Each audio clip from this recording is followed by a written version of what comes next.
তরুণেরা বাপেরা হযরত ইমাম হুসাইন হুজুরের দিকে একবার আমার রাসূলুল্লাহ তাকাতে লাগলেন, আর একবার হযরত ইব্রাহিম নিজের খুনের বাচ্চা দিয়ে তাকাতে লাগলেন। আল্লাহ নবীর নূরে চোখ দিয়ে পানি ঝরতে লেগেছে, দাড়ি মোবারক দিয়ে বুকটা ভেজে যাচ্ছে। আহারে কাকে দি কাকে ছাড়ি, দুটোই তো আমার কাছে প্রিয়। একটা আমার খুনের বাচ্চা, আর একটা হলো আমার অন্তরের ভালোবাসার বাচ্চা, আমার কলিজার টুকরি ফাতেমা সন্তান মাওলা আলীর খুন রয়েছে। কিন্তু আমি রাসূলুল্লাহ, আমার কাছে দুটোই তো বড় প্রিয়।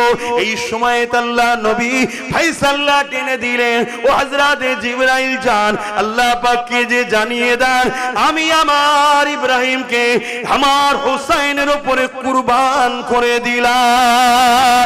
এ যুবকেরা, তাই আল্লাহ নবী বারবার হুসাইন হুজুরকে আদর করতেন আর বলতেন, এ হুসাইন রে, তোর উপরে আমার বাচ্চা ইব্রাহিমকে আমি মুহাম্মদ কুরবানি করেছি। এ যুবকেরা, আমার রাসূলুল্লাহ ইমাম পাকদেরকে কতটা মুহাব্বত করতে, ভালোবাসতেন, পিয়ার করতে, সেই ইমাম পাক হুজুরদের আলোচনা কি করব।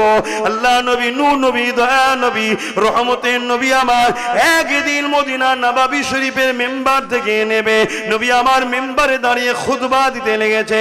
ঠিক এমনই সময় দেখা যায় ইমাম হাসান হোসেন দু ভাই আস্তে আস্তে মদিনার মসজিদ নববী শরীফে ঢুকতে লেগেছে। বড় ভাই হযরত হাসান আর ছোট ভাই হযরত হোসাইন। ছোট ভাই তখনও আরো ছোট, তাই ঠিকভাবে চলন ঠিক হয় না, কোন রকম দুলে দুলে পা ফেলে ফেলে আল্লাহ নবীর মদিনার নববী শরীফে ঢুকতে লেগেছে। নবী আমার খুতবা দিতে লেগেছে। হঠাৎ করে আল্লাহ নবীর নজরটা যে ইমাম হাসান হোসেনের দিকে পড়েছে, আল্লাহ নবী খুতবাটা বন্ধ করে দিয়েছে। খুতবা বন্ধ করে দিয়ে আল্লাহ নবী আগে আগে এসে এমন করে ইমাম হাসান হোসেন দুজনকে নবী আমার দুই কোলে নিয়ে বুকে করে জড়িয়ে ধরে আগিয়ে নিয়ে গিয়ে মেম্বারের উপরে বসিয়ে দিয়ে আল্লাহ নবী আবার খুতবা শুরু করেছে। নামাজ শুরু হয়ে গেছে। ঠিক এমনই সময় ইমাম হাসান হোসেন আল্লাহ নবীর পিঠ মুবারকে উঠে পড়েছে। দুদিকে পা দিয়ে নানা জানের চুল মুবারককে মজবুত করে ধরে আল্লাহ নবীর পিঠে তারা লাপালাপি করতে লেগেছে। নবী আমার মাথা তুলছে না, সিজদায় পড়ে যে সুবহান রাব্বিল আলা, সুবহান রাব্বিল আলা তাসবিহ পড়তে লেগেছে। দীর্ঘ সময় হয়ে যাচ্ছে, সাহাবাদের মধ্যে চিন্তা শুরু হয়ে গেছে, কেননা চারিদিকে নবীর দুশমন।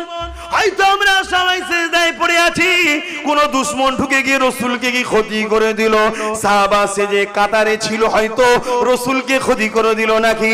এত সময় কেন লাগে?